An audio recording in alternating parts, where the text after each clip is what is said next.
Hello, everyone, and welcome to NFL Playoff Championship Weekend. We've got Dennis here currently with So, us for this new episode of Garbage Time Takes, your favorite internet podcast. And we should be expecting our good friend Bobby Epler to join us shortly. He's coming back late from his chess club, but he said he'd be here, so we'll expect him to be here. Dennis, you know, your thoughts? Derek, I'm starting to think that he's the guest on the show. I mean, I feel like it's been you and me rolling here a couple of times in a row. I mean, maybe we need to check the tape, but there was some accusations going around early Some on accusations of were of indeed levied. myself being the guest on the show, and I'm starting to think that maybe that's not the case. Maybe Yeah, that's not the case. eh, We hope that he shows up and joins us, but maybe he was too busy taking down some fools at chess tonight. I don't know.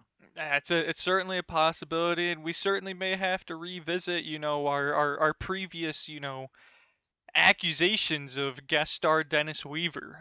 That's right. Because as of right now, you're beating the allegations, Dennis. You're beating the allegations 2 weeks in a row.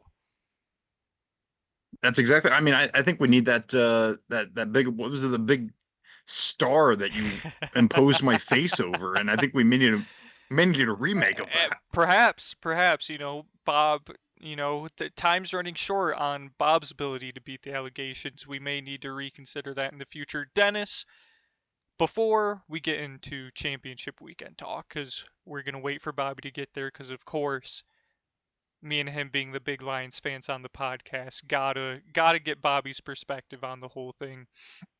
But there have been a ton of NFL head coaching hires, Dennis, recently.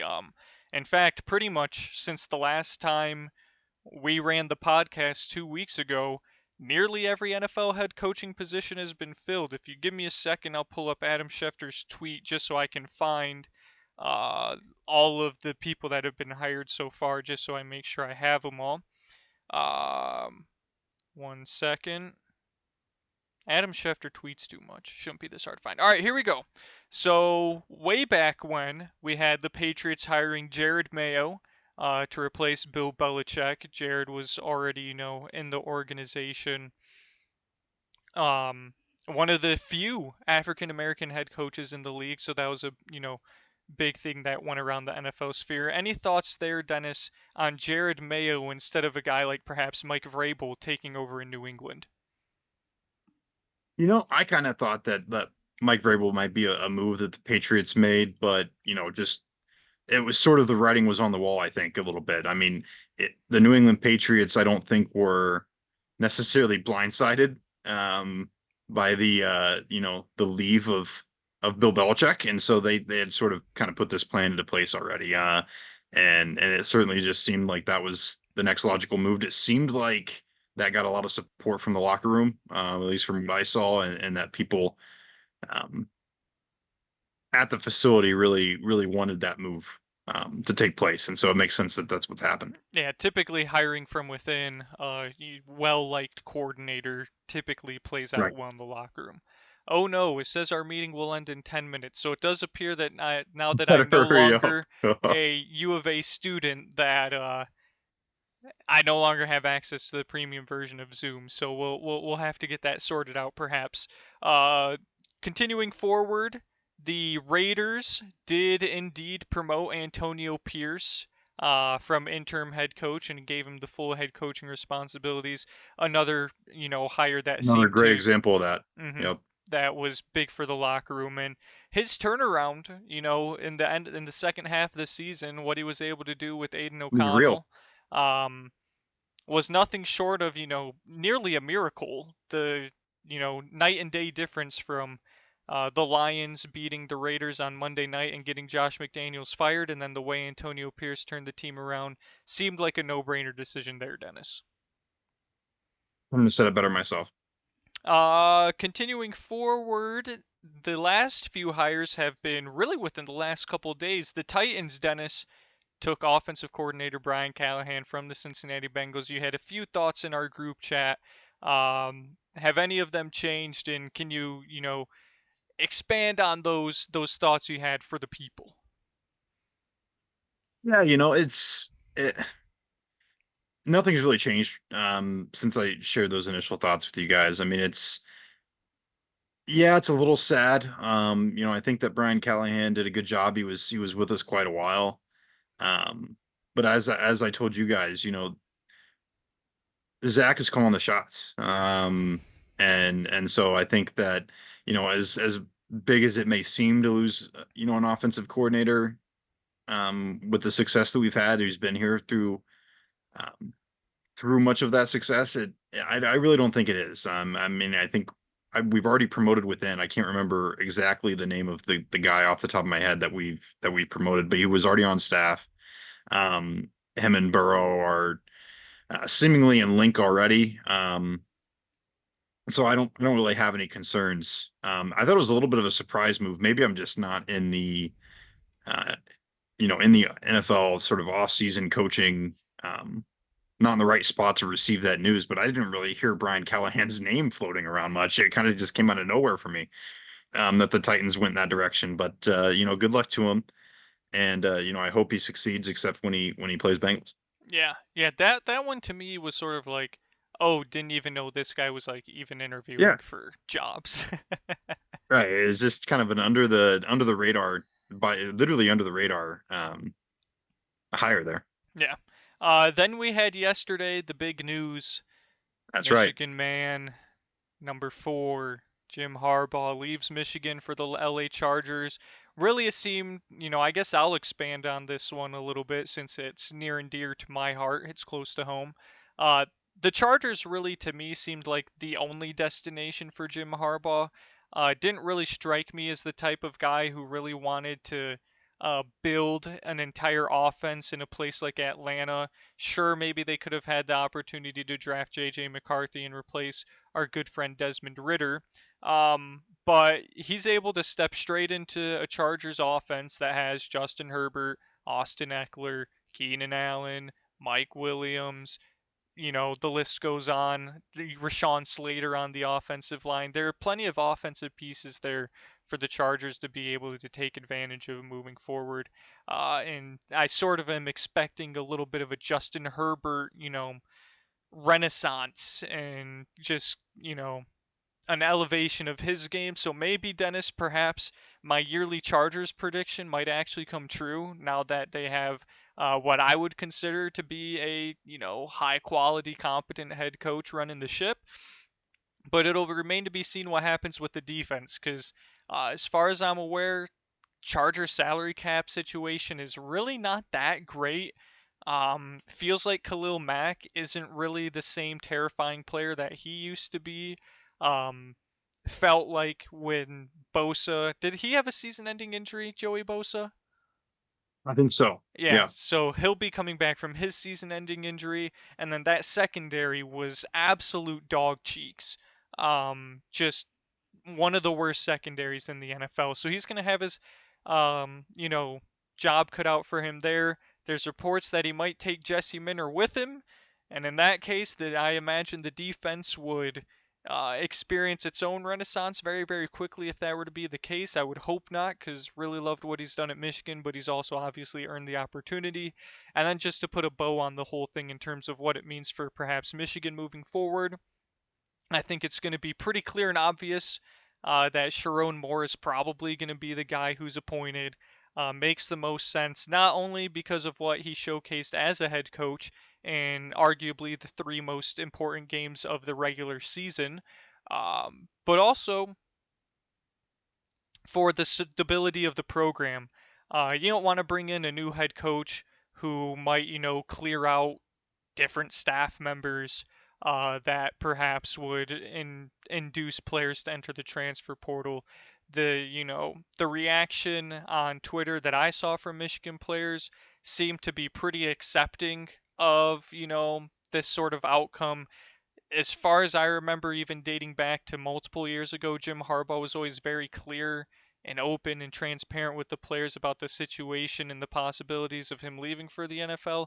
So I imagine this didn't really come as a shock to too many of the guys that were on the roster. Sure, there's probably some disappointment that you don't get to be coached by Harbaugh, um, but it's not like, just as a side tangent, there's really a ton of other elite head coaches in college football right now. Like Nick Saban's done, so it's not like you're going to leave Michigan to go to get coached by Kalen DeBoer. Um, if you were recruited to Michigan, I would find it really hard to believe that you transfer to Ohio State, where Ryan Day is probably top three coach remaining in college football. And then I'd have to put Dan Lanning up there as well.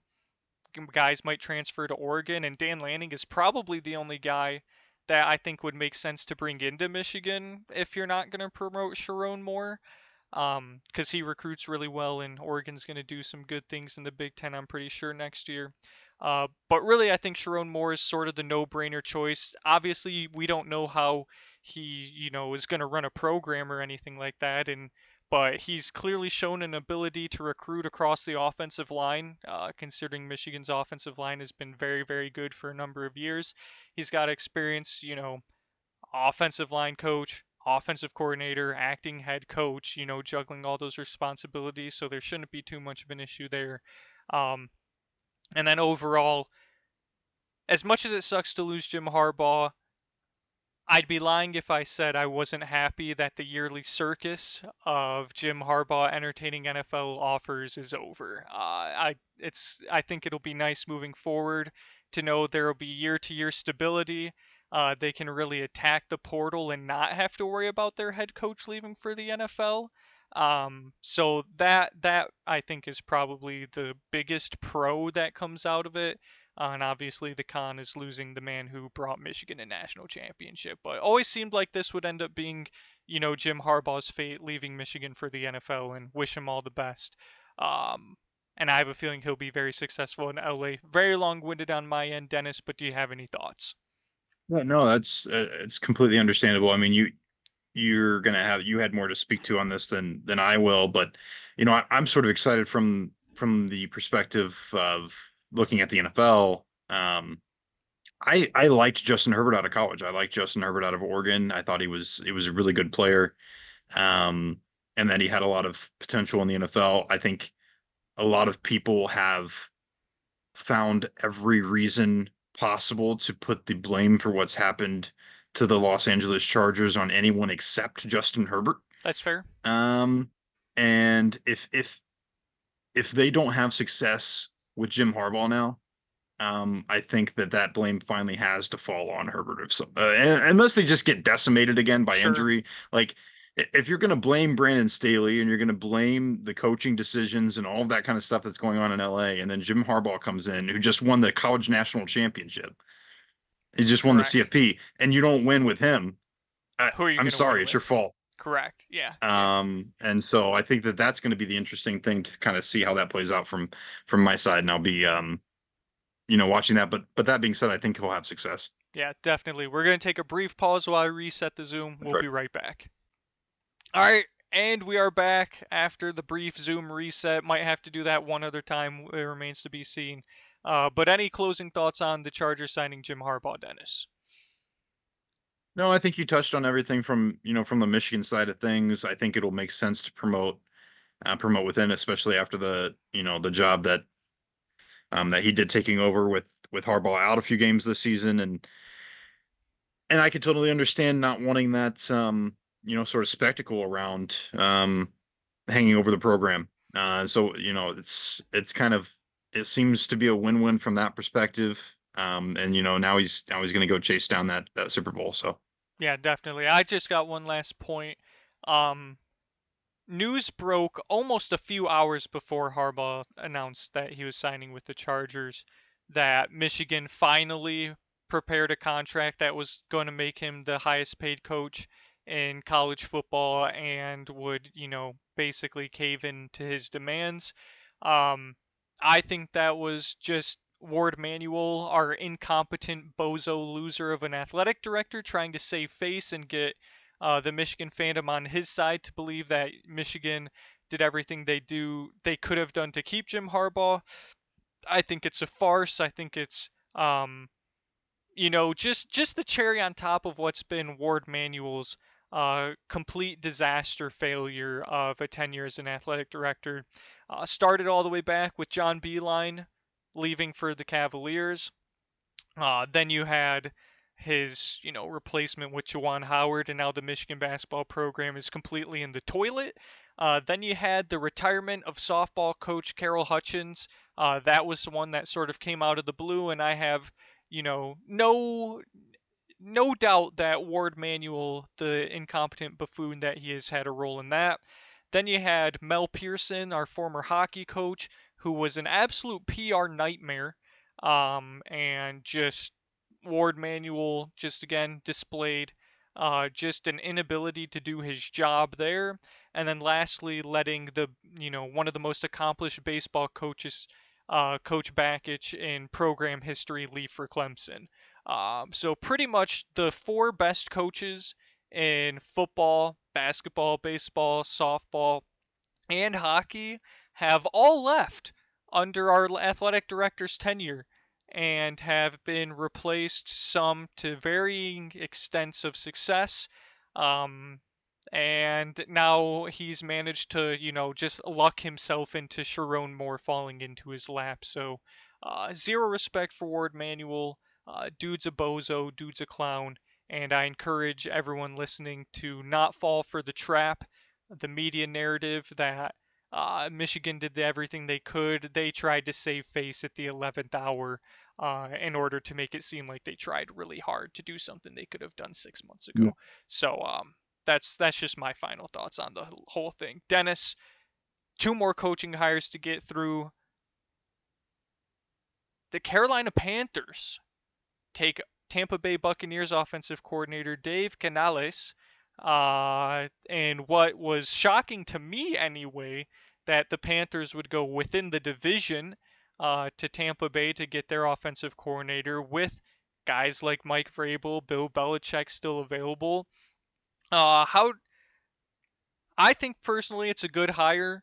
He did. I mean, if you can engineer Baker Mayfield's resurgence as like an NFL quality caliber quarterback, that's Right. impressive in and of its own right. Not to mention continuing Mike Evans' streak of 1,000-yard seasons. Rashad White was, I would say, a no-namer entering the season and became probably one of the better fantasy running backs in the entire league. And the Tampa Bay offense was really, really good this year. I think the big thing, and I'm sure you'll agree with me, is how will he survive David Tepper? And Right. will David Tepper adjust at all and not be such a micromanager in the football side of things? That remains to be seen. But they gave him a 6-year deal, so I guess they're expecting him to be around for a while. Yeah, this was another one of those that I really, I didn't know much about the name. Pretty much just that, Tampa Bay offensive coordinator and seeing what's happened there was obviously quite impressive. And so it makes sense. You don't often see those hires within the division.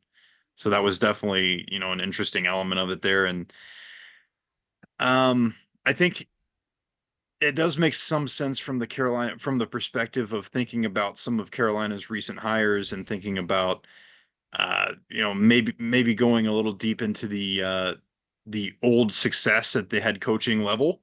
Um, and trying something new, trying to bring somebody in who doesn't have that. I mean, I don't believe he has any head coaching experience Not that I'm aware of. I um, mean, that was his anywhere. And first year so, as the Buccaneers offensive coordinator. right, right, exactly. Bringing in somebody who can just kind of work their way up the ranks and is now getting to this position of, um, and seeing what they can do from there. I mean, that it makes me think of what the Bengals did with Zach Taylor, right? I mean, instead of going and bringing in somebody who's been around a while, and sure that can work too, but I think for Carolina it hasn't.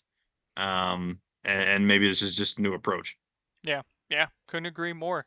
And then last but not least, the most recent hire as of a few hours ago, Raheem Morris Yes. goes to the Atlanta Falcons, Dennis, in what was a complete shock to me. It felt like Bill Belichick was the front runner for a while. You've still got names like Mike Vrabel, Pete Carroll still out there in the wilderness, Ben Johnson, obviously, Lions offensive coordinator. And they go and get Raheem Morris, defensive coordinator for the Rams. Um, this is an interesting. Oh, and Dan Quinn, Cowboys defensive coordinator. I know he's been interviewing as well. So this one to me was a bit of a head scratcher, Dennis. Feels like you know Raheem is sort of riding Aaron Donald's coattails maybe a little bit. Um, we saw what happened to the last Rams defensive coordinator to get a head coaching job. Cough, cough. Brandon Staley. Cough, cough. So yeah, very, very intrigued and very interested to see how this plays out was my reaction. But it was another job down that Ben Johnson was not named the head coach for, so I was relatively happy about that. Yeah, it's another really interesting ones, and and I think that this is a situation in which I do have to somewhat recognize that these organizations know better than me and you, but it's just it just it did seem a bit shocking. I mean, I want to know what happened. It to me it seems like any organization that was interviewing Bill Belichick would not be uninterested in Bill Belichick. It may be Bill Belichick was uninterested in them. I think And that's a I fair don't point. necessarily know if that's what happened, but I have a hard time believing that they did not extend him an offer or make that their first choice. If you have him in the building, I don't know how you're not impressed if he wants to continue coaching. I mean, eh, I think this is to me it certainly seems as more of a decision that would have come down on his part. And then you obviously have to move on to someone else, and this is where they've ended up. It's definitely one of the more interesting ones. Yeah, Um, and doesn't make a ton of sense, but sometimes these things don't. correct. And as you, the viewer, have seen, I have changed the Zoom background. The three of us are here. Bobby Epler has joined us. Bobby, how are we this fine evening, my friend? You know, we're doing we're doing well, Derek. We're doing well. Happy to be here with the viewers. Can you hear me loud and clear? We can hear you loud and clear. You're coming through just fine. Well, that is great. I mean, I have nothing to complain about in the world of sports as of right now, so I'm ready to pick up where we're leaving off here. I mean, Bob, you joined in at almost the exact perfect time. He did. Me and He did. Dennis were just recapping the NFL head coaching hires that have occurred during the past 2 weeks, and I was just about to mention that before we get into our conference championship weekend preview, Right. the last two teams, Dennis and Bob, that remain with head coaching vacancies, the Seattle Seahawks and the Washington Commanders. And like I mentioned earlier, lots of names still out there. Bill Belichick, Mike Vrabel, Dan Quinn, Pete Carroll. That'd be, a sight to see him back on the Seahawks sideline. Highly unlikely, but hilarious to think about nonetheless. And then, of course, Ben Johnson and Aaron Glenn. Those are two names that could, possibly be in the running as well. I think with only two jobs remaining, the Lions will likely not lose both coordinators this hiring cycle. Um, it'll remain to be seen whether Ben Johnson really wants to go to Washington and either have to develop Sam Howell or develop a rookie QB. Not sure if that's the situation he's looking for. And then with Seattle, you've got Geno Smith still on the books, but a ton of, roster attrition to be expected. It's kind of it reminds me a lot of like the 2019 Lions where you have this like hodgepodge mix of young rookies that are pretty good, but also some wily veterans that just kind of stick around and hang around. So be interesting to see what happens there. Dennis, do you have any predictions? And then we'll swing it back to Bob. I'm not sure what to expect at this point. I will be somewhat surprised if Mike Vrabel doesn't get a head coaching job in the NFL. I mean, the circumstances around his departure from the Tennessee Titans were confusing at best. Um, and I think we spoke about that a few weeks ago on the podcast. So definitely go back and check out that episode for thoughts on that. But I just pictured him being one of the more aggressively sought after options in this Would market, agree. and it certainly seems as though he really hasn't been. I don't know, like I haven't even really heard too many things in the rumor mills on Mike Vrabel, so I don't know exactly what's going on there. It's somewhat surprising to me, like I said. Um, I could certainly see him ending up in Seattle or Washington. Outside of that, there's obviously been a lot of buzz around the Lions coordinators, as you mentioned, as there should be. I have a hard time believing Pete Carroll would find his way back to the sidelines, but that would be certainly interesting. Bob, how about you? Do you see Ben Johnson leaving Detroit, Aaron Glenn leaving Detroit, or do you think Bill Belichick and Mike Vrabel will take those last two spots? How do you see it playing out? Well, Derek, I would have to say that if did Beard, Glenn, Sayonara, see you later, Swiss cheese defense, being his calling card. So if you're looking for that, please hire him. However, I do have to say, I think that when I take a look at this coaching, the coaching vacancies and the coaches that are out there, I think that there's quite a good reason, at least in my mind, why there's been little to no hiring yet. And that's because I would consider every single coach that's available to be way overrated. Um, there's not a lot of Bill Belichick, God bless him, but I don't really have much respect for him, considering that without Tom Brady, who's considered the GOAT, he didn't do diddly squat Fair. for anybody. Um, and he did win a bunch of Super Bowls with Tom Brady, but a lot of arguments could be made that a lot of people could have done that. Then you have Mike Vrabel. Mike Vrabel did have some successful years in Tennessee, but what did Tennessee do for you? They were stuck with Ryan Tannehill the whole time. They had Derrick Henry, who was widely considered the best running back for a large chunk of the tenure. And he was just unable to really bring too much success in terms of Super Bowls or like deep playoff runs um, to the Titans. I wouldn't be too impressed to have him as a coach. Bob, Um, Hold on, Bobby, Bobby, Bob, I'm Bobby, gonna cut you Bobby. I off real gotta quick. interrupt. Me too, Yeah, Dennis. I mean, Dennis, I think I'm gonna take the words out of your mouth. Uh, you probably are. Go I'm not. go for it. I'm not. Bob, to your credit, you are correct. Not a ton of playoff success for the Tennessee Titans, but I'll swing it over to right, Dennis. right, correct. How much playoff success can you expect with one, Ryan Tannehill as your quarterback, and two, your general manager trading away AJ Brown for a bag of chips and a Diet Coke, and completely decimating your offense and not really giving you any help on the defensive end either? Derek, how long was has Mike Vrabel been the coach of the Was he Tennessee there Titans? 4 years, Dennis? I feel like it was I not think that about long. I think about 4 years. But I also I you did take the words right out of my mouth, Derek, which is upper management was clearly at odds 5 years, 2018 to 2013, or with 2023. Mike Vrabel, Yes, yes.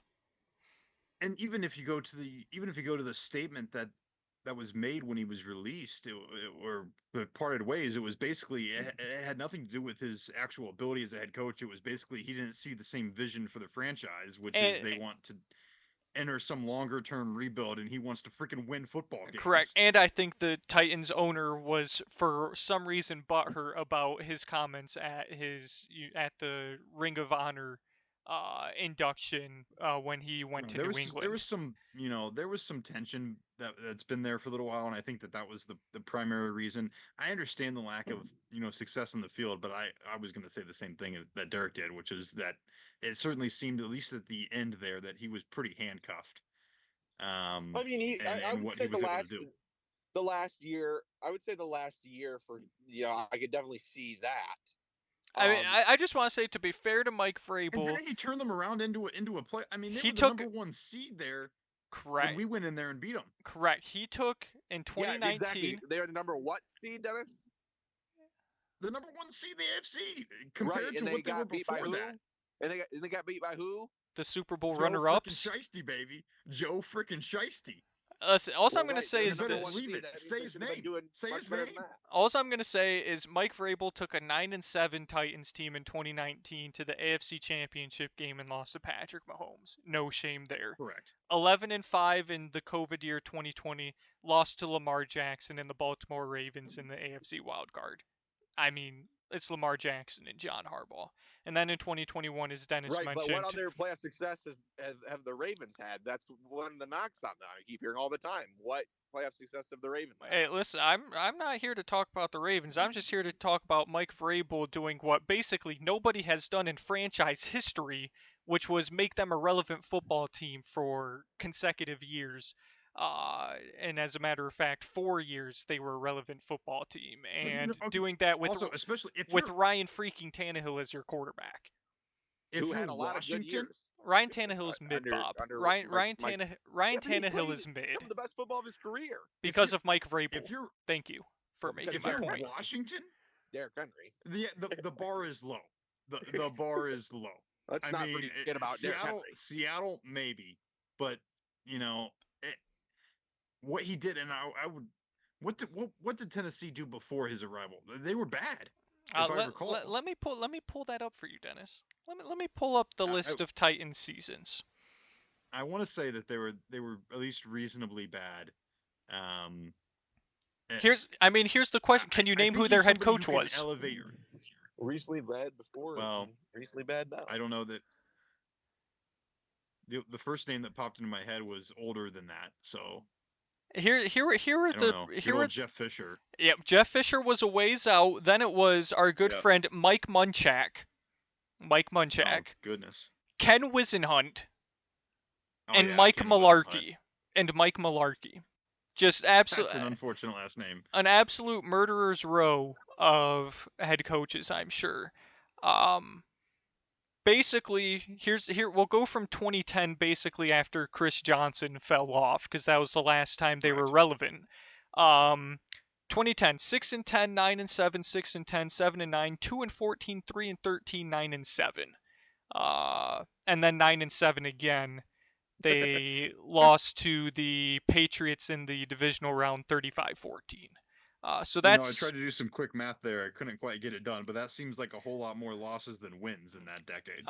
it would in fact would be Dennis. It would in fact be. What were the records? What were the records under Mike Vrabel? 9-7, 9-7, 11-5, 12-5, 7-10, 6-11. Okay, so basically what I'm hearing is we had 2 good seasons, and besides that, it was pretty much business as usual. I mean, the 9-7 team went to the AFC Championship game, and then they also went 11-5 and 12-5. So I'd give them 3 pretty strong Throw out seasons. this last season, which was the worst one because of all the reasons that me and Derek outlined with Correct. with general management. Correct. He was coach of the year in 2021. He coached Ryan Tannehill to comeback player of the year in 2019 and made Derrick Henry offensive player of the year in 2020. I think those are pretty remarkable achievements. This is not where I anticipated this episode going. I did not either. I did not expect Bob to call. Finish my point. I did. Even finish my I did not. Well, well, when you start blaspheming Mike Vrabel and calling him overrated, I mean, I just couldn't let that stand. Where's his job, Derek? Where's his job? That's all you need to know. That's all you need to know. No, Derek. that was the whole point. I don't know where his job is. Yeah, that's exactly because if somebody wanted him, he'd be hired. Unless he's totally out on every single one of these teams. Which okay, I guess, but I'd assume you wouldn't hear his name floating around if he wasn't. I don't get it. I don't get why it's not. My guess really is don't. Mike Vrabel ends up in Seattle. That's my guess. That's where I was going, Derek. I was going there. However, I couldn't quite get there because I was cut off at the knees. Well, you did call Mike Vrabel overrated. I just couldn't let that stand. I couldn't let that stand. Assign him a head coaching position after calling him overrated, and yeah, I do think he's overrated. However, I was going down the list of coaches that were overrated, but anyway, I think anyone who can get Ryan Tannehill into the playoffs 3 straight years is not overrated. Okay, I mean, we're completely disregarding that he had the best running back in the league during that time. A transcendent running back. But I in digress. a league where running backs are basically the equivalent of the dirt on your shoe, as valued by the NFL of today. But yes, I suppose he is a very good running back. Yes, whatever. Bobby's Anyway, defense, to Bobby's defense, yes, I do understand the the NFL wide consensus that running backs don't bring anything, but Derrick Would you Henry rather have clearly brought. Would you rather have Patrick Mahomes or Derrick Henry? Oh well, definitely, I'd rather have Patrick Would you Mahomes. rather have I'm not Lamar saying it's Jackson or Derrick comparative. Henry?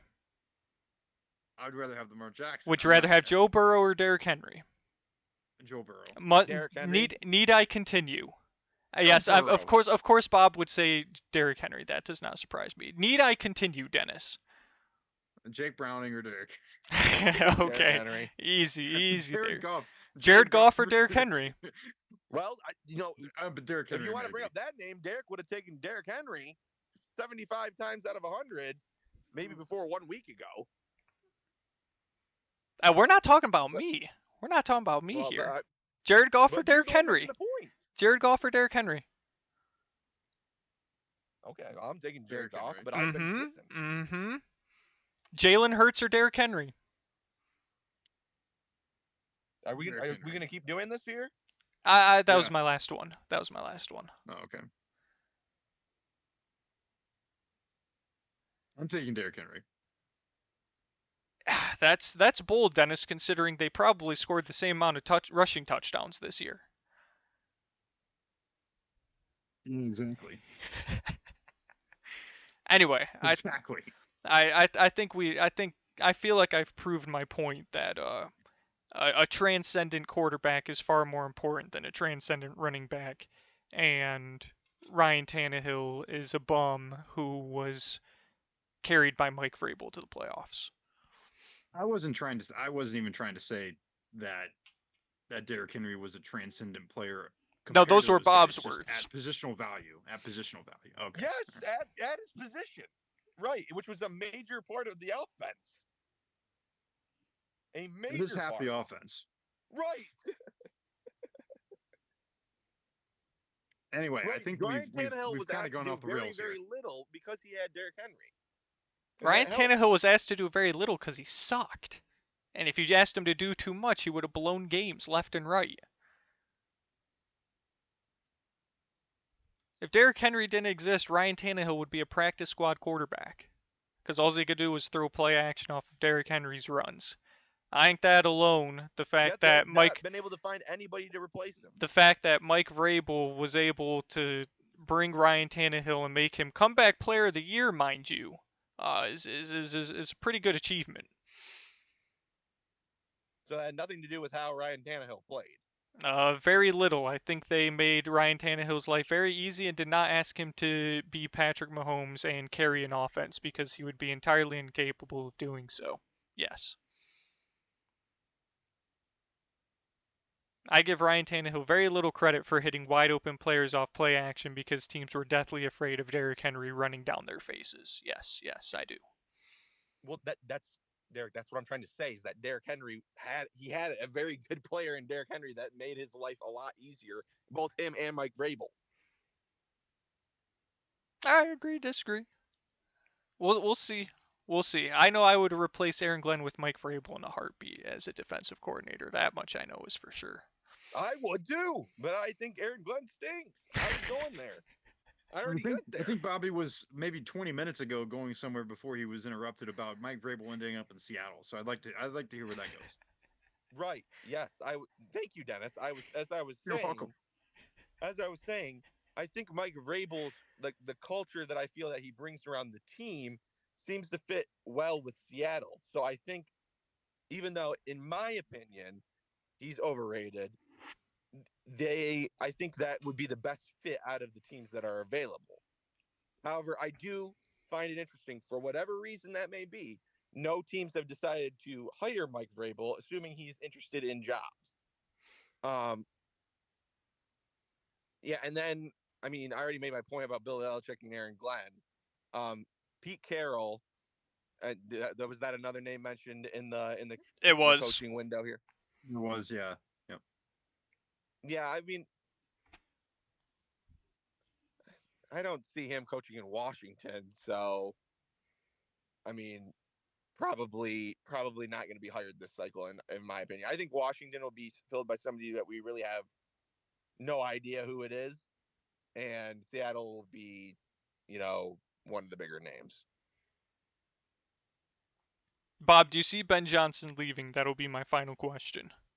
No, I do not see him leaving because I think that the Chargers were really the only situation I could have seen him in. I think I agree with you there. I think I agree with you there. Speaking of Ben Johnson and the Detroit Football Lions, Bob, I drew this in at work. We in as a substitute teacher in a special ed program. My first hour of the day is consists of listening to music and coloring, so I've got it pretty nice. And I drew this bad boy right here. Drew this bad boy right here. Freehand, no tracing. Just looked at the image of the logo on the internet. I think that's pretty dang good. Bob, how about those Detroit Football Lions? We are one win away from the Super Bowl, and I still can't believe Dennis clowned on us for saying that was a possibility after week one. Don't think I was going to let you off the hook, Dennis. There's more to come. Pretty much every single one of my off-season football takes at both the college and pro levels completely floundered, except for Prime, except for Correct. Coach Prime. Yeah, you That got was the that only one much. that. But Bob, how about those Detroit Lions? You know, it feels good. That's why I'll start with that. It feels good. Um, I'm really really looking forward to the Sunday. Um, we're big dogs, big underdogs, right where I want us to be. We got them right where we want them, as I would like to say. Um, San Francisco, they've got a really really good team. They've got an outstanding defense, um, good great coach, really, a well-rounded offense. I would like to think, but you know, at the end of the day, I just Talk to don't me, Bob. Talk to me. I just don't trust I just don't trust Brock Purdy. Okay. However he may be over to, you know, I see a little Ryan Tannehill in Brock Purdy. I That's uh, I don't want to, you know, I know we just had a discussion about Ryan Tannehill, who I don't think is really that great. Um, but he does have a transcendent running back. He does have a couple of transcendent wide receivers. But for whatever Derek values those positions at. But very highly. um, the uh, the San Francisco 49ers, uh, I think, will meet their doom to the Detroit Lions on Sunday. What kind of fan would I be if I didn't say that? Is for the audience to decide. But I think it's going to be I think it's going to be a 3-point ball game. If I were to make a prediction, I think the Lions steal one late. I think we're seeing the Snapchat group chat. Jared Goff needs to nut up and get a touchdown for the win. And Probably. for like the 17th time this season, when Derek says that, he comes through and does it, and gets us to the Super Bowl. I think that the defense uh, looks shaky early, but we stem the tides. Brock Purdy makes some mistakes late when the lights get hot, and the Detroit Lions and Honolulu Blue will find their way to the first ever Super Bowl in Las Vegas. And Derek will be driving up because surely he will, because it's driving distance and he's a real Detroit Lions fan and money isn't an object.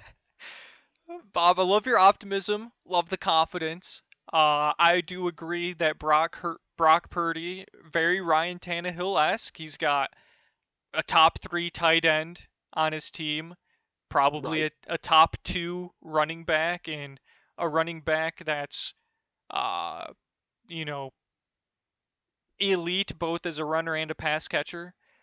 Probably a top 10 wide receiver in Debo Samuel, who also moonlights occasionally as a running back. And then obviously Brandon Ayuk. Of course, we don't know if Debo Samuel is good to go. I just assume he will be. Um, And yeah, the Lions defense is going to have their work cut out for them, but I think that last week showed. I mean, Bob, correct me if I'm wrong, but the Lions are just as good, if not better, than the Green Bay Packers.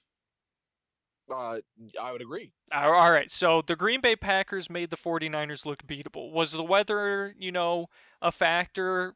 Probably a little bit. But the point stands that even in the games in which Brock Purdy did not have Debo Samuel and Trent Williams earlier on in the year, Dennis, can you remind me who won the matchup between the 49ers and the Bengals? Would have been the Cincinnati Bengals That would have been the Cincinnati early Bengals. in the year with a Joe Burrow who was you know coming into form at the time. But yes, Correct. that was the Cincinnati Bengals Correct. And that was, in Santa Clara. in Santa Clara. That was either game 1 or 2 of what would be, I believe, a 3-game losing streak for the 49ers at that point. So I think Debo Samuel's availability is going to be a major factor in this game, and I think the ability to pressure Brock Purdy and perhaps force a couple interceptions is, a possibility as well. I don't see why the Lions, who were able to get after Baker last week, were even able to get after Stafford, sometimes in the first game. Matthew Stafford is who he is and made some incredible throws under pressure. I don't see Brock Purdy playing like Matthew Stafford and fitting balls into windows and throwing sidearm and unleashing absolute missiles all over the field. So I'm with you there, Bob. Absolutely with you there. But the Lions defense has allowed number one wide receivers to absolutely feast on their poor souls. Baker Mayfield throwing for 350 yards. I know you love your shake and bake, Bob, but I think that's a bit of a travesty and a blemish on Aaron Glenn's defense to allow Baker freaking Mayfield to pass for 350 yards. Um, but Overrated.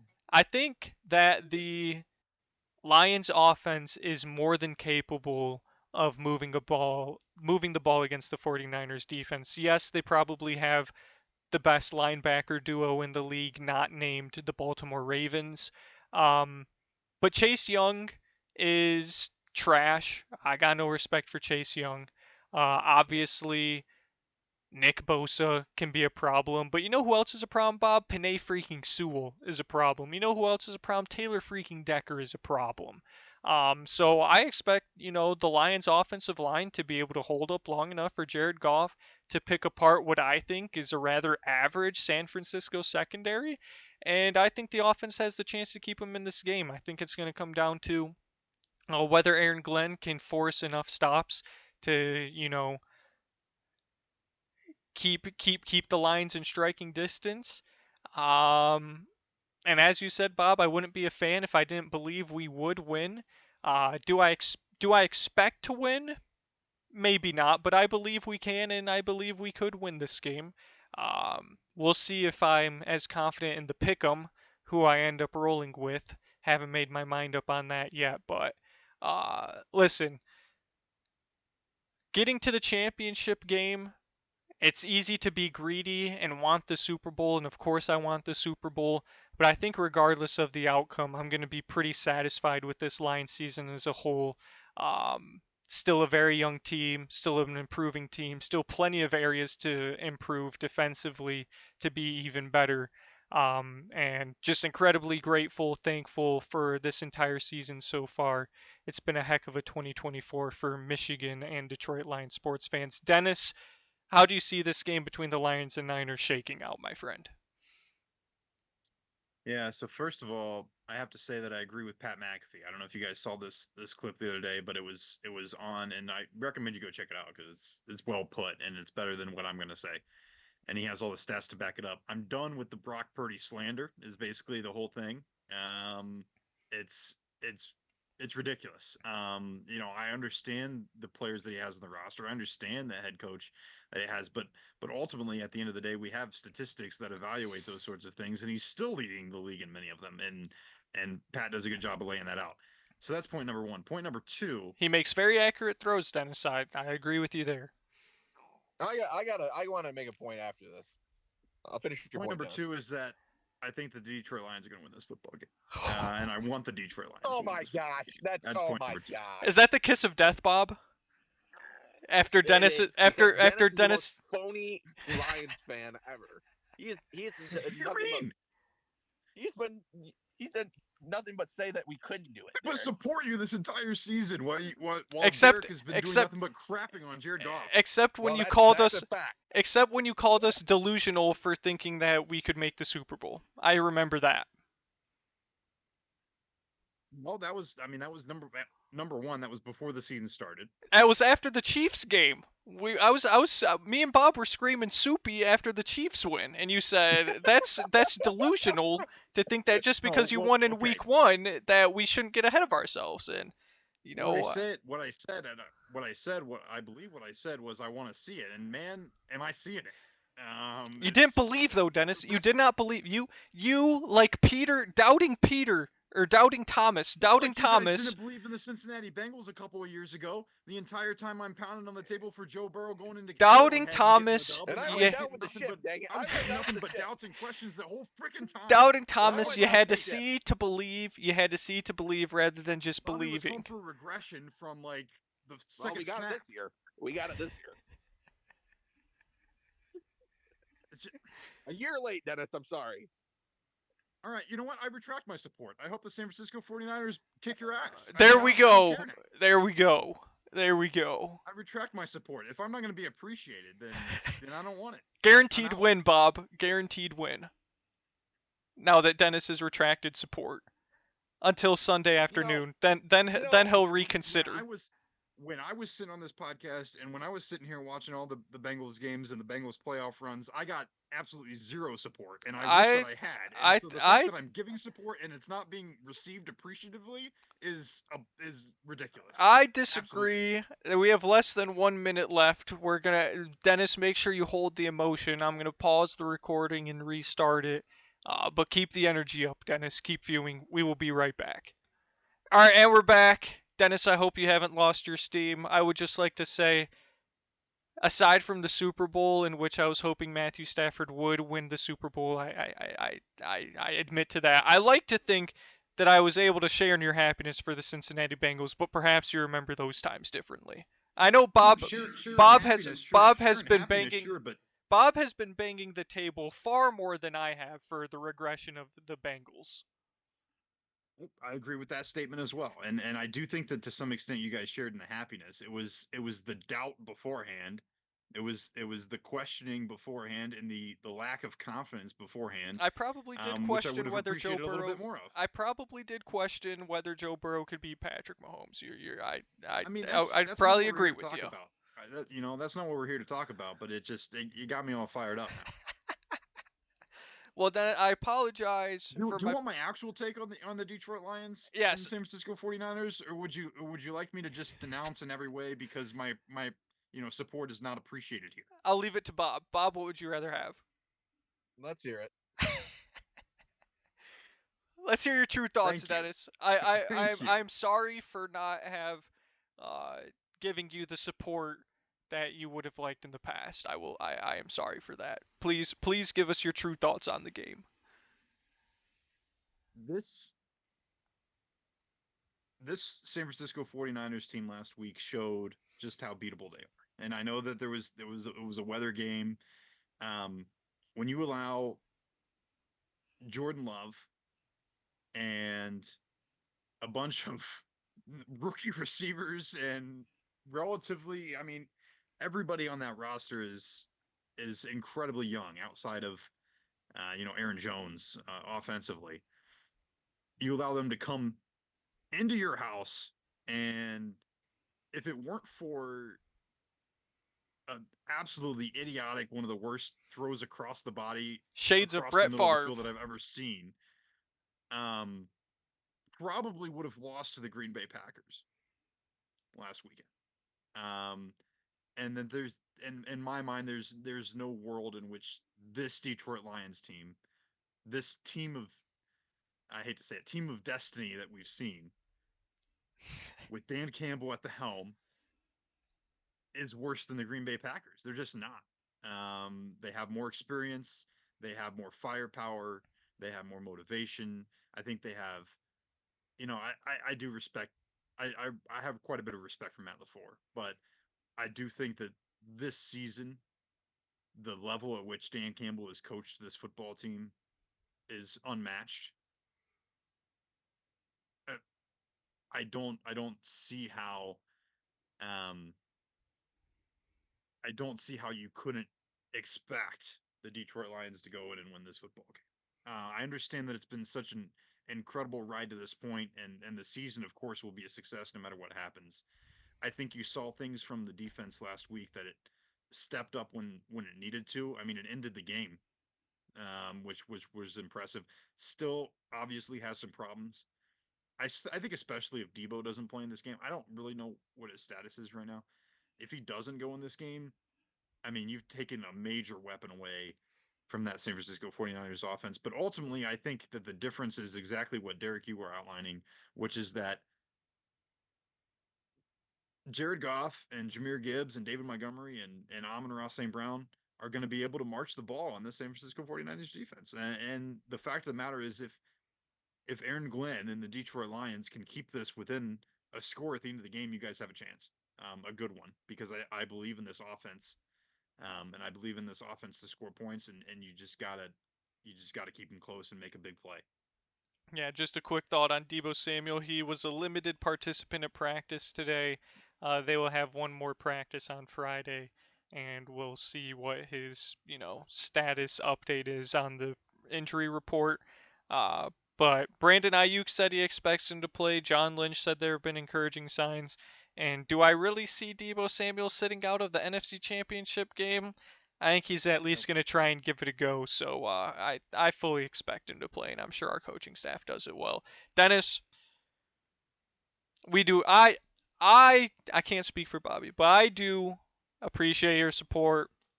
You're more than welcome on the choo-choo train that is the Detroit Lions bandwagon, the Honolulu Blue Kool-Aid. I invite you to partake in.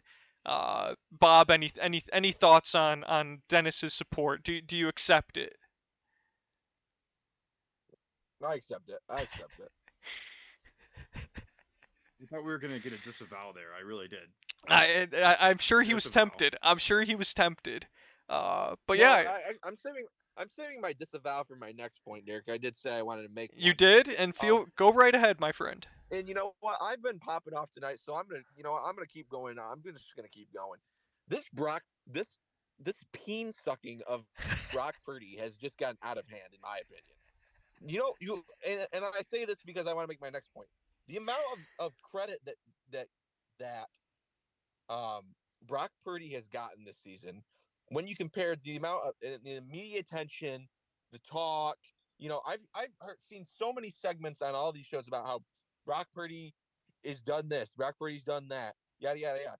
Where's the segments for Jared Goff? That's what I want to know. Because guess who has a lot less talent on his offense? Jared Goff. Guess who's gotten to the same spot Okay, right now? okay. Jared Goff. A lot. Bob, I mean, don't. let's break it down. Let's break it down then. We look at the running back. You rather have C-Mac or Jameer Gibbs? Well, I guess I I'll probably take Okay, I but think it's it's a C-Mac. combination. I love CMAC, but it's a It's a double. duo. It's a It's a duo. two-headed monster. Right. I agree, Dennis. I I, would argue that David Montgomery and Jameer Gibbs as a duo It's at least not. are It's at least not a major gap. I would agree that they are very close to equal with CMAC. I don't think if you look at the running back room as a whole, I don't think the disparity is all that large. right. Okay. So we'll say maybe slightly into San Francisco. Right. Maybe slight. Look at Sam offensive Laporta line. is better than George Kittle. Let's throw that out there. But go ahead. Okay. I mean, I think they're incredibly even. I think Sam Laporta and George Kittle are incredibly even. I think the right. 49ers probably do have the edge in the wide receiver room. Right. I would take Amon-Ra over Brandon Ayuk, but probably not Debo Samuel. But Right. offensive Right. line I'd give to the Lions. I think the Lions offensive line is better than the 49ers. Name one guy other than Trent Williams on the 49ers offensive line. Does Mike McGlinchey even play for them still? Right. I mean, I would give the Lions the nod there as well. So that's Um, 5 out of 11 spots on the offensive side of the football, and 6 since you like Jared Goff over Brock Purdy. So is the Lions offense really that substantially less talented than the 49ers? I don't think so. I would say that I would give the overall nod in skill position players to the 49ers was where I was trying to go with I that. probably would too, but I don't think it's that big of a gap, and I'm sure Dennis agrees with me. Right, I but do. even still, if we say that's not that big of, even if we say it's not that big of a gap, even if we say it's even, Derek, let's just say that it's dead even for for the sake of this, right? We'll just say that. Jared, where's the segments on Jared Goff? Where's I talk don't about what disagree. Jared Goff has done? Now, I mean, Derek says he doesn't Bobby. disagree. Derek's crapped on him all year. That's just the fact of the matter. But at the same time, I mean, this guy has overcame being thrown away. I mean, this has been the talking point in some of the games, but I don't see enough talk about it. I mean, he's played well As a this year. And as a I just neutral keep hearing about Brock Purdy. I think it's time to shed some light on what Jared Goff's done with this team. And he's as a had neutral third party here. and you can't say this. He's had a substantially less good defense as well, and he got him to the same exact spot. I think you're up, Dennis. I mean, yeah, point taken on that, but the this is the exact reason. I just want to point this out for the viewers here because I don't even entirely disagree with you, Bobby. I really don't. This is the exact reason that I have such a disdain for Justin Herbert, though.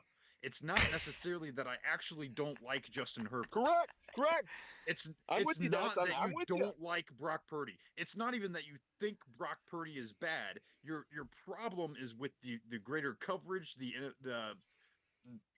My media problem is more coverage. with the coverage. It's Yes, my problem is with the coverage, and Dennis. it's the same thing that I feel when I think about Justin Herbert. So I understand what you're saying, but your problem is not with Brock Purdy. That's what I'm just making that very clear here because that's my take on what you've been saying here, and I understand your frustration with that because it's the exact same situation that made me so mad when all I could hear about was everybody talking about Justin Herbert when Joe Burrow was clearly doing more.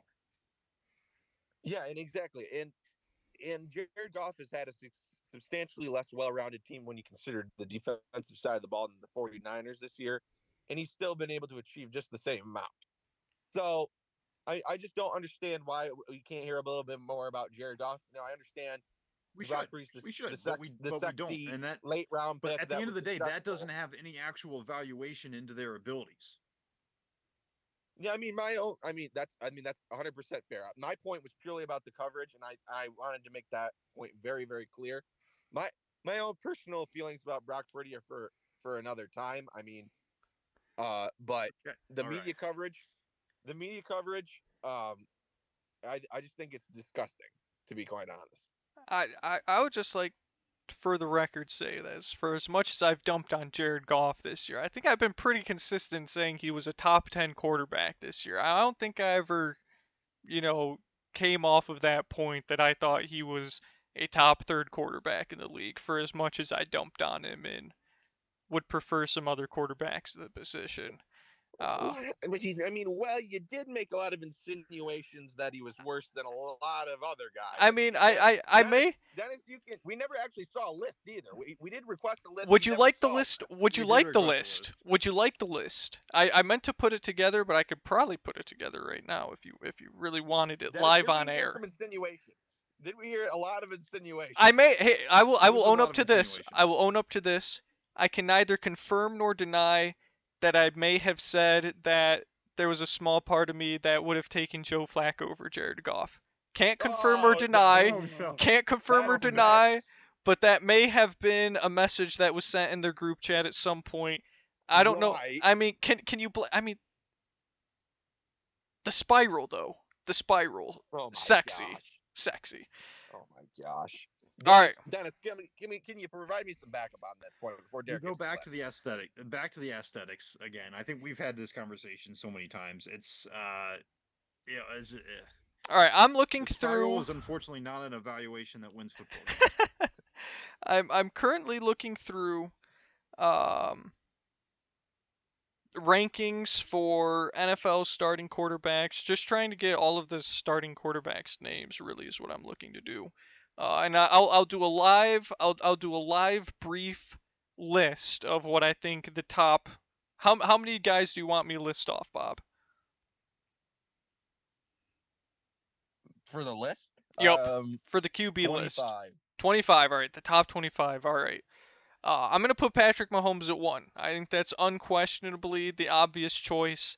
Um, I mean, you saw it this past weekend. The dude just wins. The dude just wins. That's all he does. He just wins. And number 2, Right. at number 2, I'm going to have to say Lamar Jackson. I mean, I think it's pretty incredible how nobody wanted him this past offseason when he was actively being shopped, and how many people probably feel very silly about not having jumped on that opportunity. At number 3, I'm going to put Josh Allen. Um, he doesn't have the team success, the wins and losses that you'd probably want out of your quarterback, but Oh no. I'd take him on my team. Not to say I'd take him over Jared Goff, but I would if Jared Goff was not my quarterback and Josh Allen was interested in coming to Detroit, I would be a fool to say no, Josh Allen, do not come to Detroit. I think that'd be very silly. Number 4, when healthy, I'll put Joe Burrow at number 4. I'd take Joe Burrow on my team. I mean, I think you'd be pretty silly to not want Joe Burrow on your team when healthy. I think he's a pretty dang good When healthy. quarterback. At number 5, I know Aaron you caught that down. probably Aaron Rodgers when healthy. At least if he plays anything like 2021 and 2022 Aaron Rodgers, that dude is still got it. He's still got it. A lot of I've listed off all AFC quarterbacks so far because I think the NFC quarterbacks are very, very weak. Number 6, I actually might put Jared Goff at number 6, to be honest. Because I, for whatever reason, have a vendetta against Jalen Hurts. I don't really think he's as good as everyone makes him out to be. And then the other NFC starting quarterbacks are Desmond Ritter, Kyler Murray, Bryce Young, Justin Fields, Dak Prescott, Jordan Love, Matt Stafford, Kirk Cousins, Derek Carr, Daniel Jones, Jalen Hurts, Brock Purdy, Geno Smith, Baker Mayfield, Sam Howell. Um, mm, Yeah, why not? Why not? I'll put Jared Goff at number 6. Why not? Number 7, Justin Herbert. Number 8, Matt Stafford. Number 9, Jalen Hurts. Number 10, Kyler Murray. Number 11, C.J. Stroud. Number 12, Tua. Number 13, Trevor Lawrence. Number 14, Deshaun Watson. Number 15 will go Dak Prescott. 16, Kirk Cousins. Actually, I'll flip Cousins and Prescott. Kirk Cousins when healthy. Number 17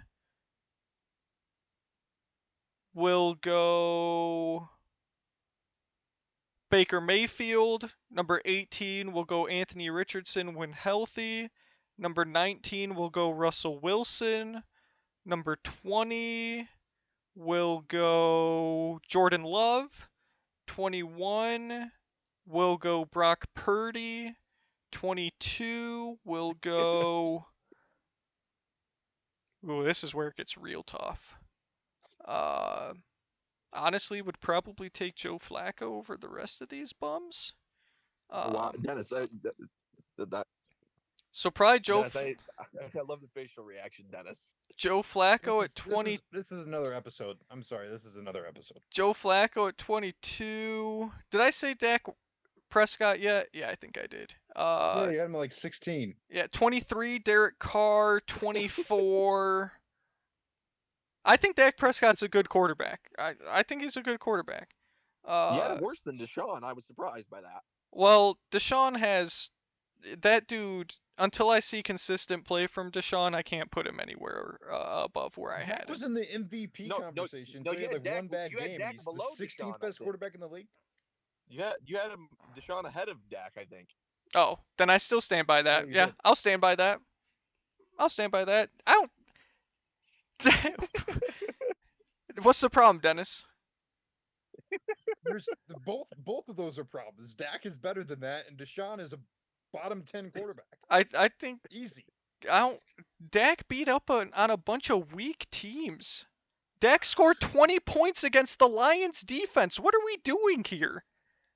20 points, and 7 of them came on a 93-yard pass because Derek Barnes forgot to use his arms. What are we doing here? Bob, back me up here. Back me up here. What did Dak Prescott do that was impressive against good defenses? Monumentally outplayed by Joe Flacco. I mean, the Cleveland Browns don't make the playoffs with Deshaun Watson. I disagree. They don't. I They disagree. don't. But Dak Prescott against the 49ers was extremely mid and a loser. Dak Prescott, with the season on the line against the Packers, was outplayed by Jordan Love in basically padded stats and garbage time.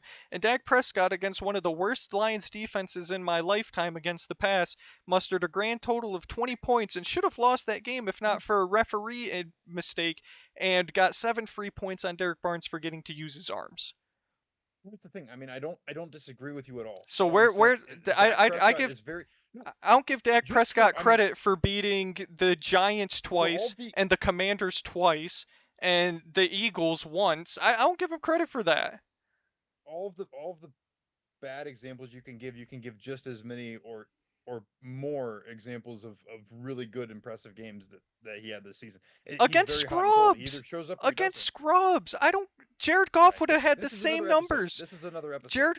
I'm sticking up for my man Jared We're like Goff. An hour and a half in, and we're squabbling over the 15th best quarterback in the league. Jared Goff would have played just as well as Dak Prescott in every single one of those games on the same exact team. I have zero question about that. Jared Goff would have diced the Commanders, diced the Giants. Deshaun being better. Well, I think you have some personal feelings towards Deshaun Watson's off-the-field characteristics. I have extremely personal feelings against Deshaun Watson, but look at what he did on the field. It's statistical now. Before he got hurt, Deshaun Watson was starting to look like old Deshaun Watson. Whether you want to believe it or not. Whether you want to believe it or not, Deshaun Watson right before he got hurt was starting to look like old Deshaun Watson. Long enough. Idiot. 24, I guess we'll go Geno Smith. And then 25, we'll go... Do I like Will Levis or Sam Howell better? I'll leave them at a tie for 25th. So, that's my list. Someone can clip it for future reference. I mean, in all fairness, you did have to just do this on the fly on this episode, so I'll give you that. But, Bobby, I want to hear your thoughts on Jared Goff being ranked 6th after the season-long blasphemy in the chat.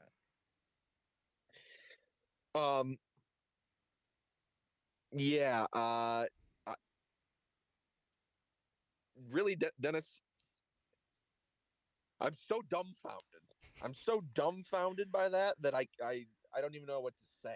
I mean, what I want to know is what this list or what this specific ranking looks like at the beginning. If we had this exercise done right before the Lions playoff run 2 weeks ago, because I think this has been heavily influenced by Jared Goff's ability to win 2 playoff games. Probably 2 massive playoff games for the city of Detroit.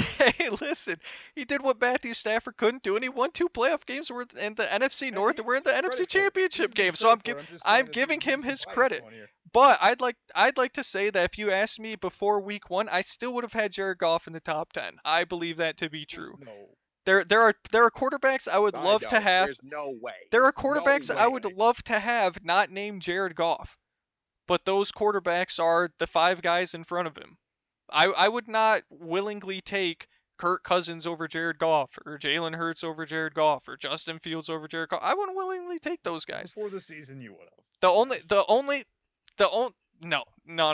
The only guy that I would consider taking over Jared Goff is Matthew Stafford, and that's because I still love the dude. So that's purely almost off of personal preference and how he played against us a few weeks ago. But outside of that, nah.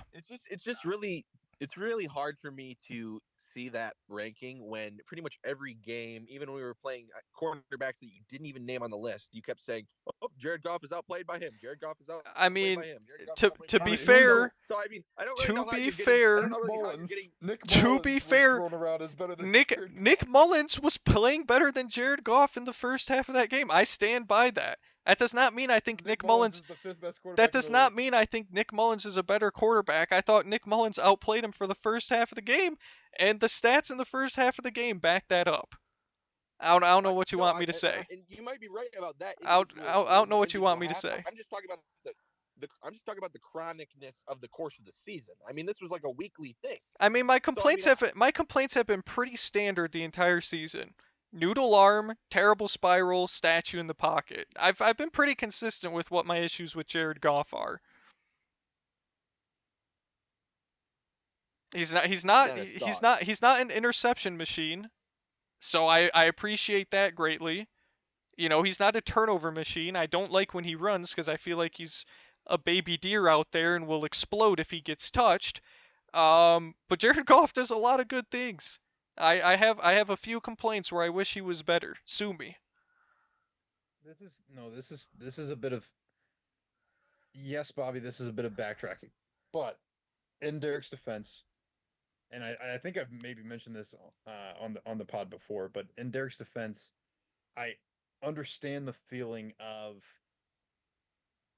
we often come down as the harshest critics on the because we care so much as fans, and so I've definitely felt that before, where I'm overly critical as sort of a defense mechanism against wanting to win so badly, and so I mean maybe that is what comes out. It's just a form of passion on game day, and then as you sit here on a Thursday night, you sort of have a more level evaluation of Jared Goff, and that's why that you're ranking him so much higher. So, I mean, maybe that's part of it. There isn't a definite inconsistency there, though. That has to be it has to be attributed to something. So that's what I'm going to choose to attribute it to. Um, but it could be something else. All I'm going to say is just because I feel that Jared Goff gets outplayed at certain times by certain quarterbacks does not mean in any way, shape, or form I would not want Nick Mullins on my team.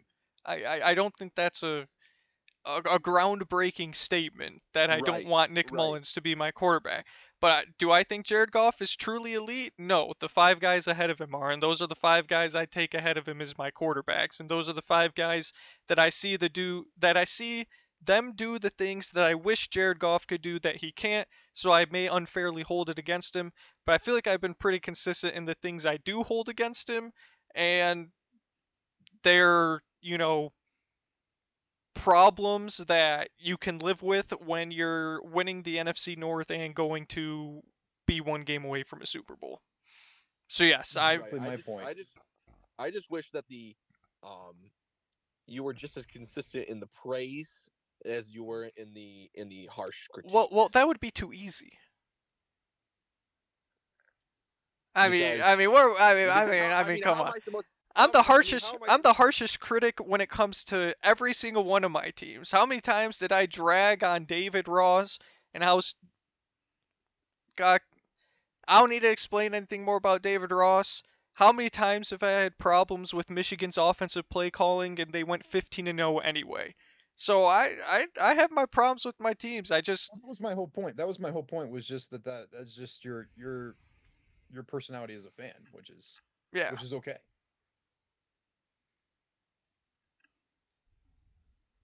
that's all. That's all. Bob, you're the yin, you're the positivity yin to my negativity yang. That's why we work so well. I mean that's I'm that is true. That is true. However, I think even Dennis would agree with this. I'm dumbfounded to hear sixth. Sixth. I've like I said, I feel like I have been pretty clear that I thought Jared Goff was a top 10 quarterback despite my nagging issues with him that I think are, valid criticisms.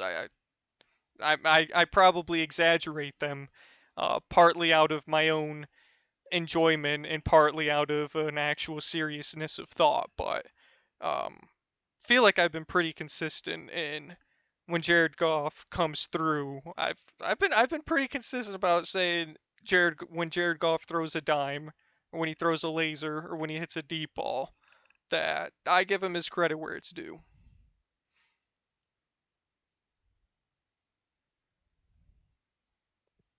I mean, I guess we'll agree to disagree on that point. When have I not?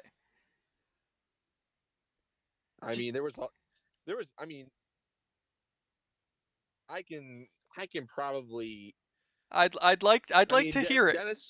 Dennis, you can. I mean, you can correct me if I'm wrong here, but uh, I feel like I've only really heard a lot of positivity, or maybe the kudos in the last few weeks. I don't remember. I mean, I sat through watched a lot of games. I don't remember seeing any or maybe 20 to 1 comments of positivity versus negativity. I don't remember this consistency here. Which Yeah, was my I've been exact very nope. inconsistent on Jared Goff because I felt he was very inconsistent earlier in the year. No question. I have been for through the first 12 weeks. I was very inconsistent on Jared Goff because I thought he was inconsistent too. Ever since You really, would have ranked him sixth before the season started, Derek. You would have I ranked him as still the would have. sixth best quarterback in the Listen, NFL before the season I started. think That's you that's have you malarkey. have to That's understand that a lot of the guys that people rank top 10, I don't think are very good. I don't think Tua Tagovailoa is very good. I don't think Jalen Hurts is very good. I don't think Justin Fields is very good. I don't think Dak Prescott is very good. There are a lot of quarterbacks that I don't think are very good that a lot of other people do that I don't think you guys realize. So, Bobby, I think maybe we just need to watch other NFL football with Derek because apparently he just kind of craps on everybody at all times. I mean, Is what I'm also hearing. all I'm gonna say is there's a reason. And we just know about Jared Goff because we always comment on Lions games. Correct. All I'm gonna say is I won my NFL fantasy football championship for a reason. I'll leave it at that. I like to think that my assessment of talent is not, scrub level. I like to think I have a certain. I've watched a lot of football in my life, so I like to think I have a certain, you know, ability to accurately assess skill level when it comes to the other 32 teams in the league. I'm not just honed in on the Lions. All right. I mean, fair enough. I think Dennis's assessment is probably accurate on the fandom thing. It just, I mean, it it just really boggles my mind how much How negativity negatively I talk about could Jared be Goff. how much negativity could be said, and then say, part of me wonders if this is just like a shield that you're using on this. But That's I what guess I'm I'll saying. buy it. I'll take you at your word. Listen, I'll take you at I'll your be word. honest. If Jared Goff plays like garbage against the 49ers, I'm not going to not say he didn't play like garbage. Right? I've been pretty No, consistent. I get I've that. I mean, I'll say and, play and like garbage too, but and if but he plays really well and we lose anyway, then he'll play really well and we'll lose anyway.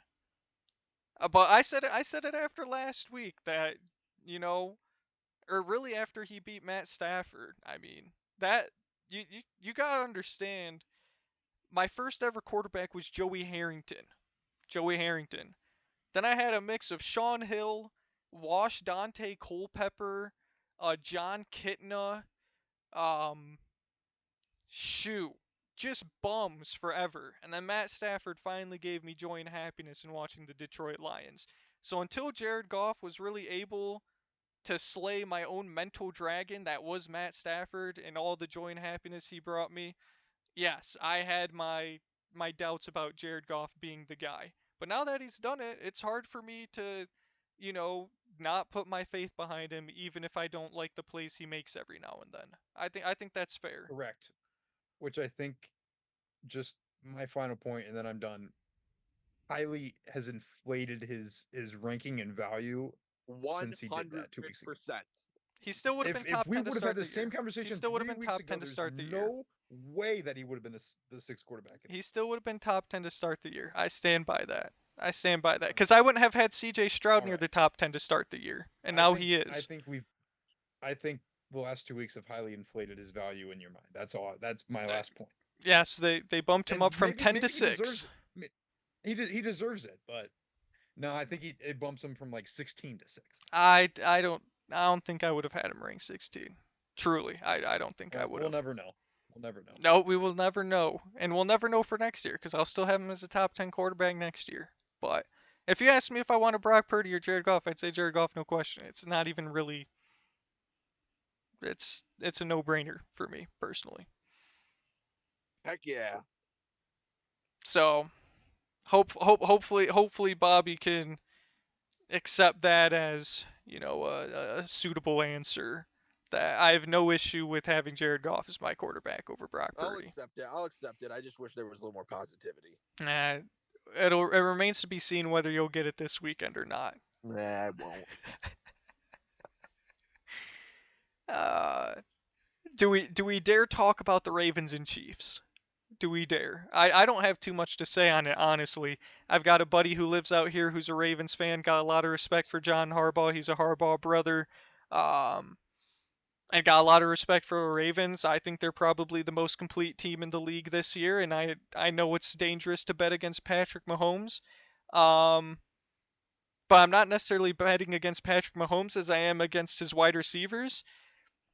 And I just don't think that the Chiefs defense has really all year faced a team like Baltimore that can just sort of uh, command the game and exert their will in really every aspect. Feels like Baltimore to me is the most complete team this year, so I've probably got them coming out of the AFC. I don't know what you got, Bob. You know, I'm a creature. I would like to think I'm a creature of consistency. I don't bet against Patrick Mahomes. It's just a plain and simple. I took him against Dennis's team. I took him against pretty much every other team I can remember except Tom Brady. And the But Detroit Lions week 1. yes, yes, I'm consistent on that. And I don't think say it's a gut instinct. I don't have anything to back this up. I just don't, for whatever reason, trust the Baltimore Ravens. That's fair. Uh, I don't.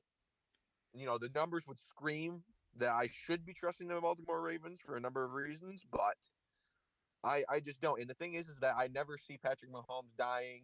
It's kind of the same feeling I have with Dan Campbell, honestly. I just can't see the Lions succumbing to anybody with Dan Campbell at the helm. It's the same thing I feel about the Chiefs. I can't see anybody. I can't see Chiefs losing as long as Patrick Mahomes is their quarterback. And so, unless Dan Campbell, the immovable object meets the unstoppable force next week in the Super Bowl or whatever, not to put that out in the atmosphere or anything. Um, I'm riding with Patrick Mahomes. I would just like to, before Dennis makes his point, that the way you feel about the Baltimore Ravens perfectly exemplifies I felt the way about Jared Goff for the majority of this season. So But I now, would still say that the Baltimore Ravens are a good team. yeah, and I said Jared Goff is a good quarterback. See, we're on the same mental wavelength there. Dennis, your thoughts? I know you despise the Ravens, but also Patrick Mahomes is sort of building a legacy. So where do you stand, Dennis? Feels like a Cincinnati Bengals fan is in a lose-lose situation, and you don't want either team to win. No kidding. You just stole my whole point. I'm sorry. I saw a map. I might have I don't know, I don't remember if I sent it to you guys I or think not, you but I sent it saw a in the map group chat. Mm-hmm. that sums everything up perfectly. In the NFC, Ohio and my area was firmly under the blue Detroit Lions fandom this weekend, and then for the Kansas City versus Baltimore map, obviously they had sort of the local areas and a few other locations, and then just Ohio said screw them both, and that is exactly right. Um, so I don't have much more of analysis. It's hard to bet against Patrick Mahomes, but also Baltimore's looked pretty unstoppable this year. I couldn't really care, honestly. I've got one horse left in the race, and it's the Detroit Lions because I don't want San Francisco to win either. So um, we're kind of you know it's not been a good year in Southwest Ohio. Yeah. It's not been a good year. So Super Bowl predictions, Bob. Sounds like you got Kansas City, Detroit. I'm gonna go Detroit, Baltimore. Dennis, where are you riding? Well, there's pretty much only one possibility that would be at least the most interesting to me, which would be Kansas City, Detroit. Week 1. It's exactly. I mean, the NFL script writers are getting pretty darn good at this thing. If that's what happens, but man, I'd be they would have reeled me in. It would have worked like an absolute charm because I would be so intrigued in that matchup. Bob, any last thoughts before I pause one more time for one last quick reset and we wrap it up? No final thoughts. Go Lions. Go Lions. Forward down the field. Charging team that will not yield and win the blue and silver wave. Hit it, Bob. Stand and cheer the brave. Rah, rah, rah, rah. Go hard, win the game. With honor you will keep your fame. Down the field and gain. A Lions victory. That's Go right, baby. Lions. That's right. All right, we'll be right back. One last pause, and then we'll wrap it up because I know Dennis has got a winner of the week that he would like to give a special shout out to. So be right back. That's right. All right, and we're back. One last reset. We're going to wrap it up here. Winners, losers. I don't know if Bob has a quick garbage time takes your money. We'll see if he whips one up or not. Not a big deal. If not, Dennis, your winner of the week. Special scenes in the golf world this week. Man, yeah, some really cool things going on in the world of golf. If you missed it, amateur dick. It's late. It's late. It's late. Amateur Nick Dunlap. Nick Dunlap, sophomore at Alabama. Uh, if you if you if you this late into the night, God bless you, because I've hit that point. Nick Dunlap, 29 under at the American Express, the first amateur to win on the PGA Tour since our good friend Phil Mickelson in 1991. It's been a long time. He had to beat out Xander Schauffele. He had to beat out Justin Thomas down the stretch. And if you get the chance, go look up this clip of him making the putt on 18 to seal the deal. It's incredible. Just yesterday, finally came the news that he has decided to turn pro.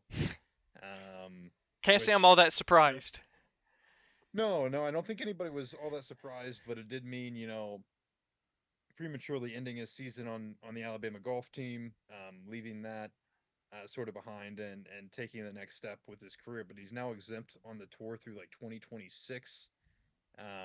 This year he'll be playing in all of the signature events. He'll play in the Masters, the U.S. Open, the PGA Championship. So it's really big for him, and the things that this has unlocked. But just an incredible story. Even if you're not a fan of golf, I'd highly recommend you go check it out. And that was one really cool thing to happen early this season. Also, while I'm on the topic, shameless plug, I will be. I'm very close to releasing a season preview, even though we're 3 Okay. but before we've got any of the majors, um, of course, being played, and as we're kind of kicking things up now in the California swing, I will be providing some content on that. So, hoping to get some more golf stuff out this year, and excited for that. Bob, do you got a winner of the week? I have a feeling we might be sharing ours. No, I'm gonna go. I'm gonna go with. It's tough because I want to do. I kind of want to do a trolley one, but I kind of want to do a real one. You Why know not how I have get two? sometimes. Why not have Well, two?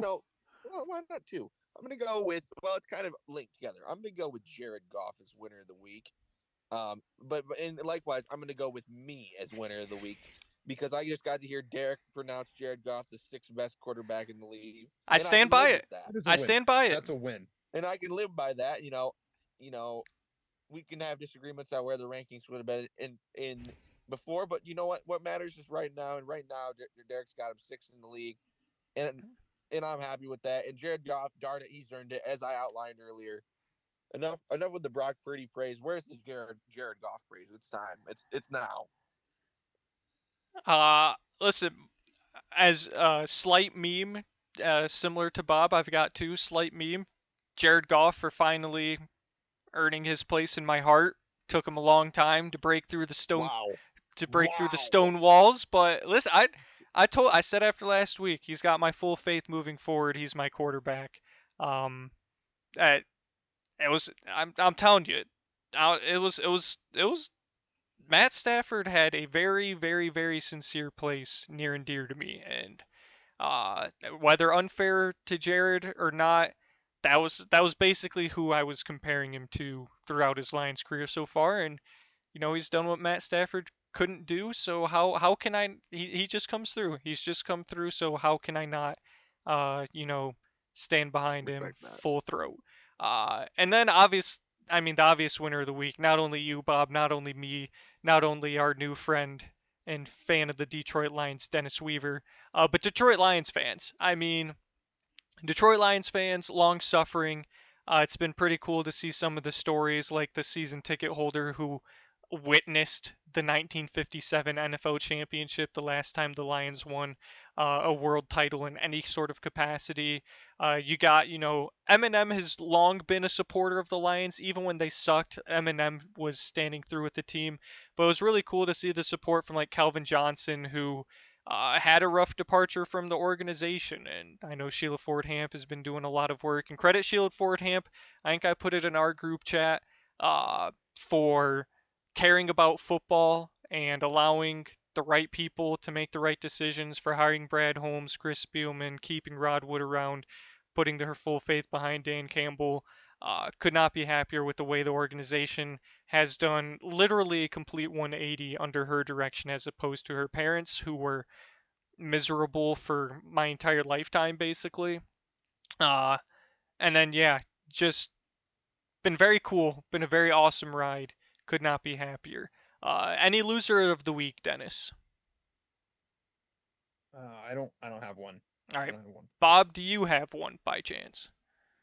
Well, I actually didn't, but I looking at a right bench baller, I actually was able to come up with one. Okay, go Or not for a it. right bench baller, not a right bench baller. Sorry, a garbage time takes your money. Okay. Um, I'm seeing right now that one Arizona men's basketball team on the ropes with 1 minute to go, down by 4 to unranked Oregon State. Yikes. Oh no. Are we Oh in no, we trouble? could be. Oh no. So I would say, they haven't lost yet. Down, with less than a minute, but Now down could, 6. you know, would like to say that's upset alert. It is upset alert. That team is one of the worst road teams that I've ever seen in my life. If you want to bet against Arizona, you do it when they're on the road, because they are very prone to upsets on the road.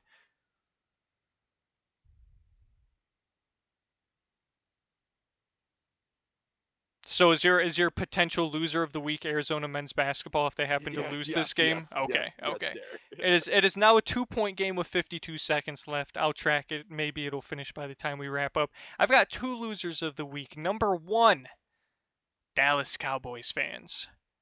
No, I think I put it in the group chat, but since the turn of the century, the Detroit Lions have one conference championship appearance. The Dallas Cowboys have 0. It's wild. Not to wild. mention, the Detroit Lions have gone 0-16 in the last 15 years. Dallas Cowboys, perennial playoff appearances, perennial playoff chokers. So yeah, Dallas Cowboys fans.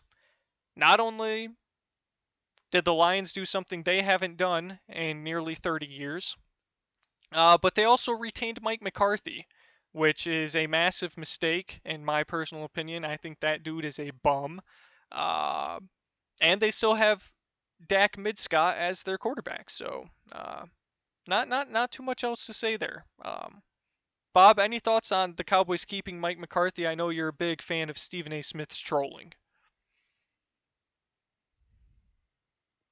Derek, I would have to say that it was a horrendous mistake. I think Mike McCarthy, add him to the list, Derek, overrated.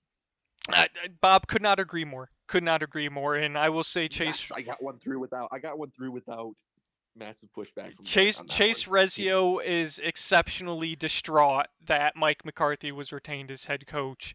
Uh, you just hate to see it for the young man. But yes, Bob, you're going to get no pushback from me on that. I think Mike McCarthy is a certified scrub. Dennis, any thoughts on Mike McCarthy? No, I agree with you guys. Yeah, I agree. I agree with you guys on that. And then my second loser is Philadelphia Eagles, because you thought Matt Patricia was going to save your defense, and he didn't, because he sucks. So joke's on you, clowns, because that was the most obvious outcome of all time, that Matt Patricia was not going to save your season. Any thoughts from the peanut gallery on this one? Uh, exactly. I mean, that's still just it's mind-boggling. That was Not not gonna gonna save work. diddly squat. Yeah. All right, well, that wraps up for winners losers. Bob, were you able to find a quick garbage time takes your money?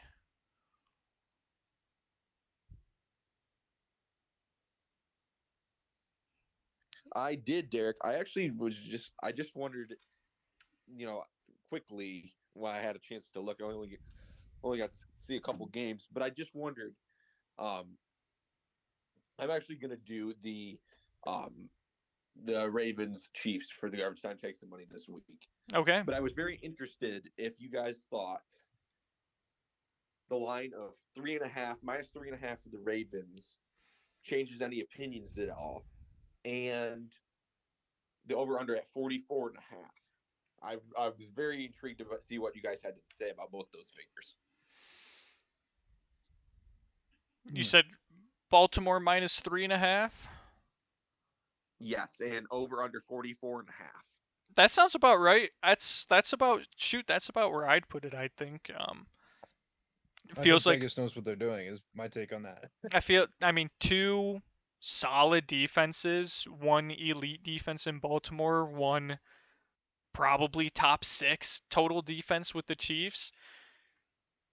One offense that doesn't really have any wide receivers, another offense that also kind of doesn't really have any wide receivers, but they make it work anyway.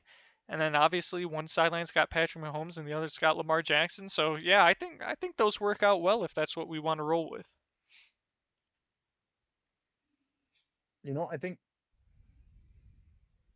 I think I will. Are we making picks? I'm good to go to make picks. Yeah, sure. Yeah, let's do Yeah. it. I think I'm gonna lean, and maybe this is just gut, if anything else. I think I lean under here, and the reason for that is I think that this is a line that, as you pointed out, Derek, two really solid defenses, that have proven it all year. But when you get to this stage in the game, I think everyone's mind immediately goes to offense. People are gonna think of Patrick Mahomes. They're gonna think of Lamar Jackson. They're gonna say, oh, there's gonna be a ton of points in this game. And I think that you might get more over betters. Um, and I think the line is adjusted because Vegas knows that. And they're smart enough to take that into their calculations, and they're trying to kind of bait you into the over here. So I think I lean under, on the game total. I think the 3.5 is probably exactly where I would put it. And when in doubt, give me the points. And if I get the Kansas City Chiefs while I'm at it, I guess I can't complain. So I'll say Kansas City plus 3.5. Yeah, it's hard to argue with you there, Dennis. Patrick Mahomes as an underdog is not something that happens too much, and when it does happen, he usually prevails. But despite common sense telling me not to do so, and despite your very accurate point that Vegas is probably baiting the over, I'm going to be a sucker and bite on both. Give me the Ravens, give All me the right. over. Ooh, okay. Bobby's tiebreaker. Ooh, I don't like this, but I tend to roll with the Chiefs. The Chiefs as well. I mean, I already picked the Chiefs. Um, so give me the points too. But I'm gonna have to say that I'm also feeling the under. I just don't think the offenses are gonna look very good at all. I don't think that the quarterbacks particularly have either of them have a great game. All right, there you have it. Uh, oh my gosh, Oregon State has hit a buzzer-beating three to win it, 83 to 80 after No U of A way. tied it up with Well, my 11 pick was good seconds. then. Uh, that's crazy. Yep, that's crazy. Hate to see it. Uh, Wow. tough way to end the pod for March myself. is not far away. March Yeah. March is not far away. The Arizona Wildcats will be 14-5 after this one, so it's not like the season's over. But that's 2 years in a row where a lesser opponent has gotten the buzzer beater three on you, and you hate to see it. So thanks for that, Bob. Appreciate that one, because I would have been blissfully unaware of that outcome had you not brought it up.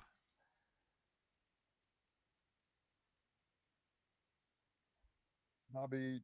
I I'm didn't sorry, oblivion. Derek. I don't mean to ruin it. Yeah, that was a tough one. Oh, But we will be back next week, I presume, assuming everything goes to plan. Uh, to recap conference championship weekend and perhaps the Detroit Lions' first ever Super Bowl appearance. The more we talked about it on the pod, the more I started to believe in it, which is very dangerous because I told myself I wasn't going to get emotionally invested into this one like I have the previous two. And now I have a feeling I'm going to be extremely emotionally invested. Um, Derek, you have to be emotionally invested. I'm sorry, you have no choice. I mean, no, I was, I am Bobby's right. telling you now. I Bobby's was, right.